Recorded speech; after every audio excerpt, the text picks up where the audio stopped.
In this video, I'm going to show you how to do the seed stitch, which is what you see here. And we're going to talk a little bit about the symbolism of the seed, some questions you might ponder while you're stitching with it to take it to a deeper place beyond just the beautiful aesthetic of it, which is also really fun to play with. So we'll start by getting a piece of thread. I've got some Japanese sashiko thread here. You can use any kind of thread that you want. I double knotted the bottom of it, so you want to do that, and then just thread it through your needle. This is a sashiko needle, but you can use any kind of needle that you have. And the seed stitch is a very simple pattern of 4 directions. So I'm going to show you on the next page. So it's just the straight stitch. I'll start down here. So we're going to start with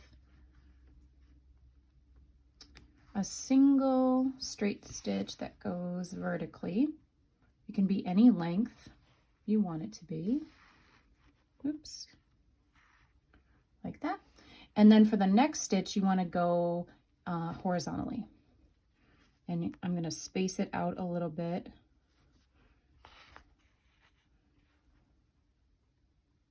And I'm going to make it about the same size as that first stitch.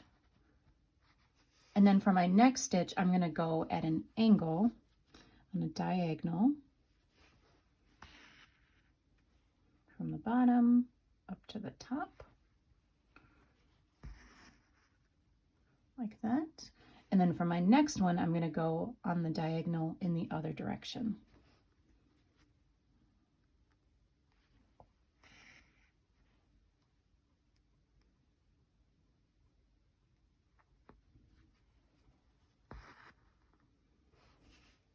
So it's those 4 stitches that make up the seed stitch.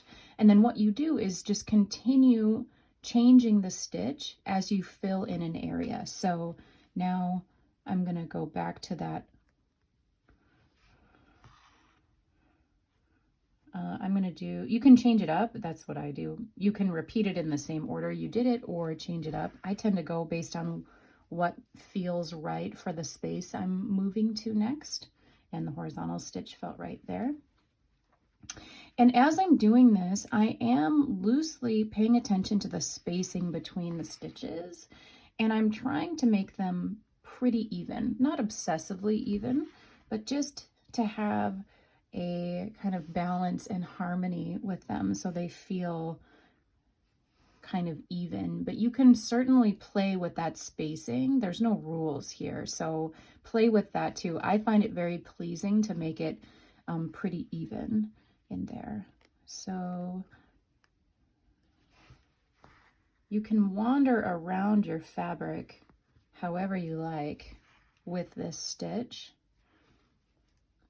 I really like to do little things like this, and often I don't start with a preconceived composition. Sometimes I'll imagine maybe that I want something right in the middle, maybe a circle comes to mind and I want to try that.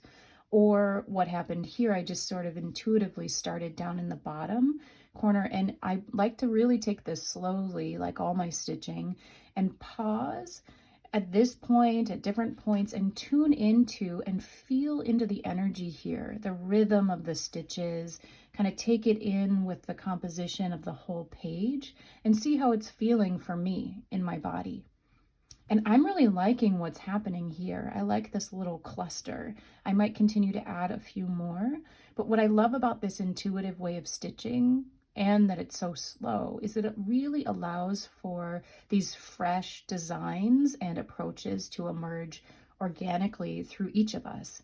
And they're going to be totally different than each other's. You know, they may look similar in some ways, but because we're each taking our own intuitive approach, it really becomes our own journey, which I love.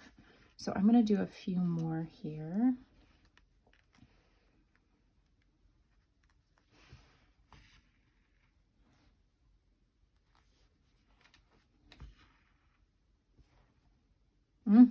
Oh yeah, I'm really liking that a lot.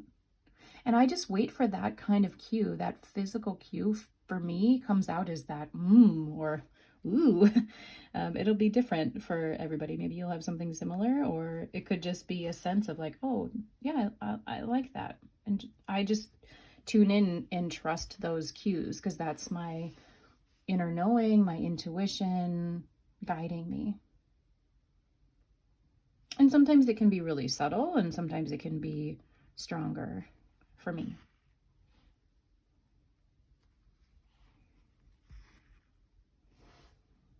Yeah, I can feel I'm really liking this.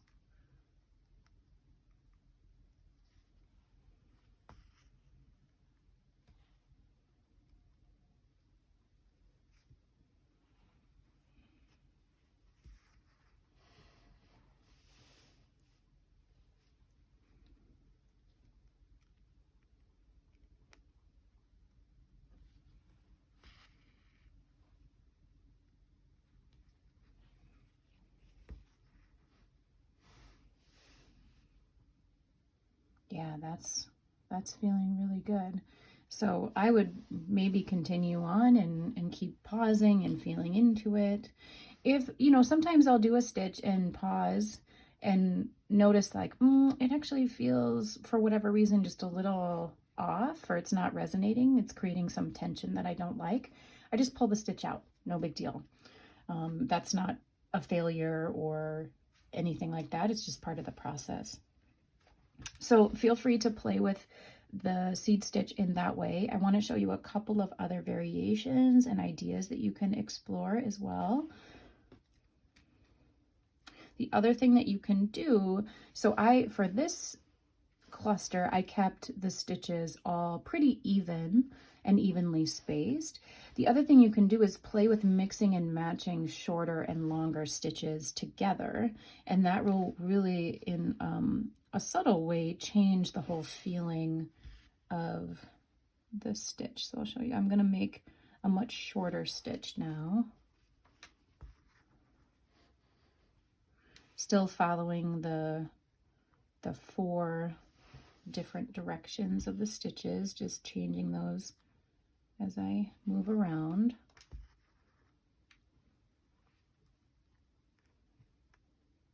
And sometimes it feels like a visual puzzle to me. I have to really pause and think, wait a second, what direction would feel, best to me in this little spot?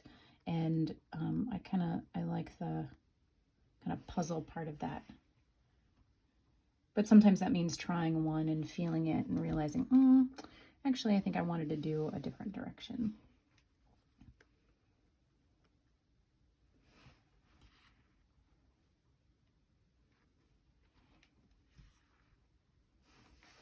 You can start to see it's a subtle effect, which I love subtlety. It doesn't have to be a loud, big, bold change. Something just simple and subtle can change the energy and the feeling of creating it, and also what emerges there on the page.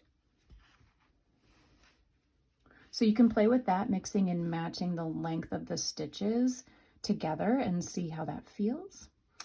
And then the other thing that you can try, I'm just going to tie this off. And I love the back there. Always love the backs. There's always something surprising and free and beautiful back there, I think. Poetic. It always feels poetic to me.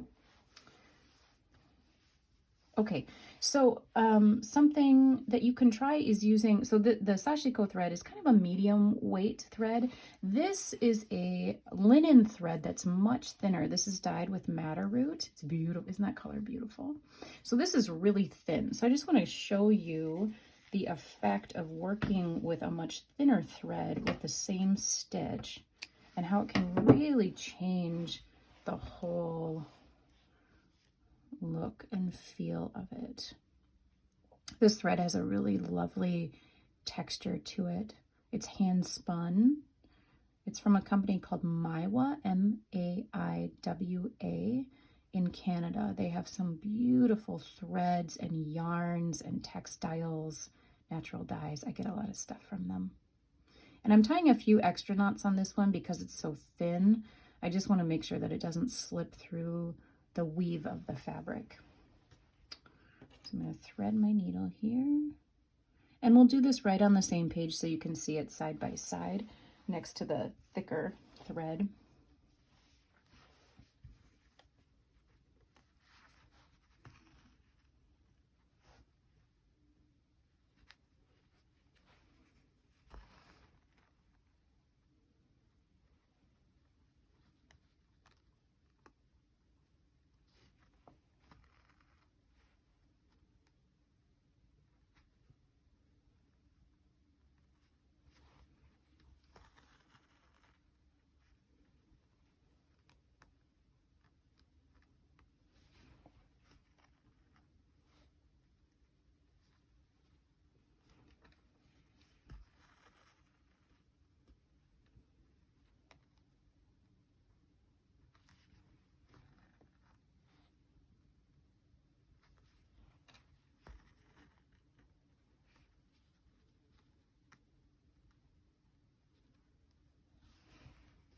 So not only is this thread thinner, but it's darker. So it is less contrast than the white on the blue.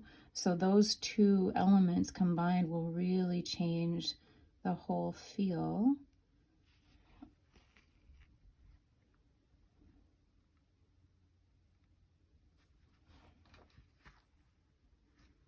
Oops, almost thread slipped out of the needle.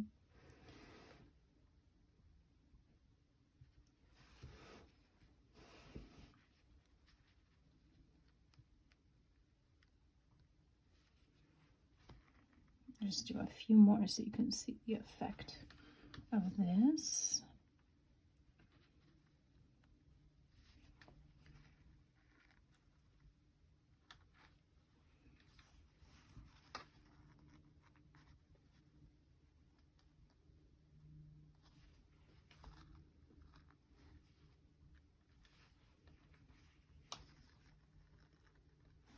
So you can start to see there, see how different those feel. Much more subtle and thinner lines. So with the stitching too, it's fun, I think, to think of it as mark making or doodling or drawing in addition to stitching. So just has a thinner, more delicate line. It's quieter because the contrast is much more subtle. This is more bold. So you can play around with the thickness of thread and also the color. And this fabric that I'm stitching on is a vintage Japanese boro fabric that's dyed with indigo by hand. It's one of my favorite fabrics to work with. It's got all these marks from the sun where it's faded. It's got a beautiful history and has all this energy already in it. So I love working with this fabric. And this is one other way that you can use I mean, there's so many different ways, but to use the seed stitch on, this is another Japanese fabric. This is called Kaya, K-A-Y-A. It's a mosquito netting. And you can see it has a really loose weave, see, much looser. This is tighter. I love this fabric too. It has an amazing history and story to it. But you can do things like this where there's a lot of breathing room, a lot of spaciousness and silence. And then there's just a little cluster of energy. It's like a little ball of energy. That's kind of how it feels to me. Or a little poem down in a corner or right in the middle. It could be anywhere. So just use your imagination and give yourself permission to play with that stitch. And I want to share lastly just some questions that you might ponder that I think are interesting to explore with the seed stitch as my needle is moving through the fabric. So I like to think about, what am I planting? What have I planted in the past that needs tending to or patience to allow to grow? What fertile potential might already exist in my life that I'm not able to see at the moment?